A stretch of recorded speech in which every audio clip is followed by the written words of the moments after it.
বনি ইসরায়েলের সময় এক ছোট গ্রামে বারসিসা নামে অত্যন্ত ধার্মিক এক ব্যক্তি ছিল। তাকে সন্ত্রাসী বলা যেতে পারে। সে আল্লাহর একাত্মবাদে বিশ্বাস করত এবং বিশ্বাস করত যে ঈসা আলাইসাল্লাম আল্লাহর একজন রাসূল। সেই গ্রামে 3 ভাই ও 1 বোন থাকত। সে ভাইদের জিহাদের জন্য ডাকা হলো, কিন্তু তারা বোনকে একা রেখে যেতে চাইল না। কার কাছে রাখবে চিন্তা করতে লাগলো। গ্রামবাসী বারসিসার কথা বলল, কারণ গ্রামের সবাই বারসিসাকে উত্তম চরিত্রবান হিসেবে জানত। তারা বারসিসার কাছে গেল। যখন তার কাছে তাদের বোনকে রাখতে চাইল, সে রাজি হলো না এবং বলল, আমি অভিশপ্ত শয়তানের কাছ থেকে পানাহা চাই। কারণ সে ভয় করছিল যে সে গুনাহে লিপ্ত হয়ে যেতে পারে। তখন শয়তান বারসিসার মনে কুমন্ত্রণা দিতে আসলো। চালাক শয়তান জানতো যে বারসিসার মন খুবই নরম। সে কানে কানে বারসিসাকে বলল, তারা যদি ভালো কাউকে তাদের বোনের জন্য খুঁজে না পায় এবং খারাপ কারোর কাছে মেয়েটিকে রেখে যায়, তখন কি হবে? এই পরিণতি কি তোমার ভুলের জন্য নয়? বারসিসা বুঝতে পারেনি যে এটা শয়তানের কুমন্ত্রণা। মানুষের প্রতি দরদের কারণে মেয়েটিকে সে সাহায্য করতে রাজি হলো। সে মেয়েটিকে গির্জার বিপরীতে একটি ঘরে থাকতে দিল। গির্জার সামনে মেয়েটির জন্য খাবার রেখে আসতো। মেয়েটি নিজে এসে খাবার নিয়ে যেত। বারসিসার সাথে তার দেখা হতো না। শয়তান বারসিসার কাছে আবার আসলো এবং বলল, তুমি কেন মেয়েটির খাবার তার ঘরের সামনে রেখে আসো না? এর ফলে মেয়েটিকে ঘর থেকে কেউ এতটা পথ একা একা হেঁটে বের হতে বা ফিরে যেতে দেখবে না। বারসিসা রাজি হলো এবং মেয়েটির ঘরের সামনে খাবার রেখে আসতে শুরু করলো। শয়তান এতেও খুশি হলো না। সে আবার আসলো এবং কানে কানে বলল, কেন তুমি তার ঘরের ভিতরে খাবার দিয়ে আসো না? ফলে মানুষ তার ঘর থেকে একা একা বের হতে আর ঢুকতে দেখতো না। এবার বারসিসা তার ঘরের মধ্যে খাবার দিয়ে আসতে শুরু করলো। শয়তান আবার আসলো এবং বলল, মেয়েটার সাথে তোমার কথা বলা উচিত। এভাবে একা একা থাকলে সে তো পাগল হয়ে যাবে।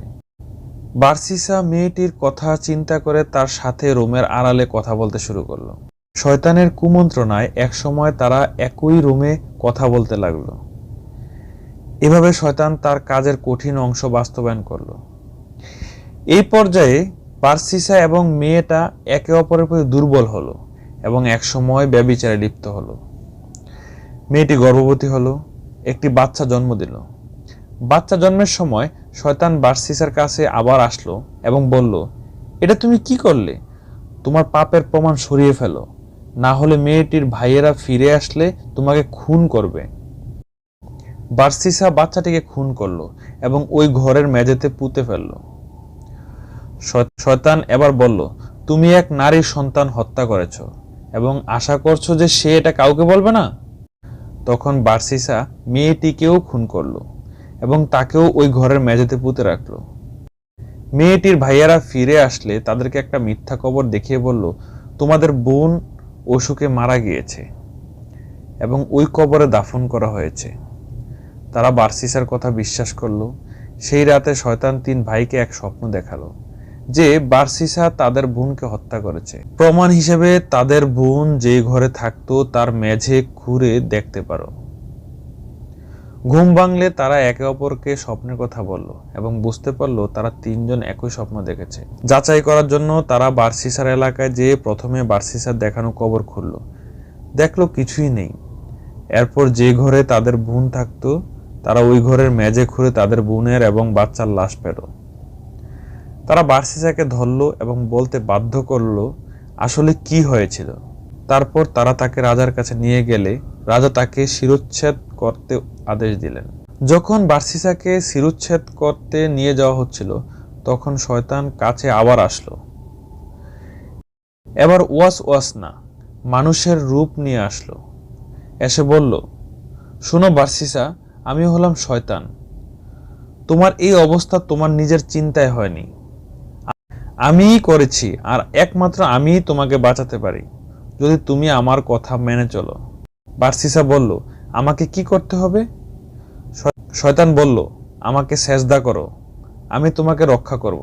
তো বাঁচার জন্য মরিয়া হয়ে বারসিসা শয়তানকে সেজদা করলো এবং কাফের হয়ে গেল। সিজদা করার সাথে সাথে শয়তান তাকে বলল, আমি এখন তোমার থেকে মুক্ত। আমি আল্লাহকে ভয় করিনি, যিনি বিশ্বজগতের প্রতিপালক। এই বলে শয়তান সেখান থেকে পালালো এবং বার্সিসার শিরশ্ছেদ করা হলো।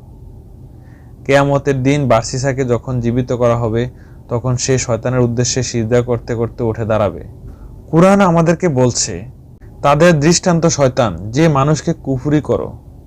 তারপর যখন সে কুফরি করে, তখন শয়তান বলে, আমি তোমার থেকে মুক্ত। আমি বিশ্বজগতের প্রতিপালক আল্লাহকে ভয় করি। আল্লাহ আমাদের শয়তানের কুমন্ত্রণা থেকে দূরে রাখুন। আমিন।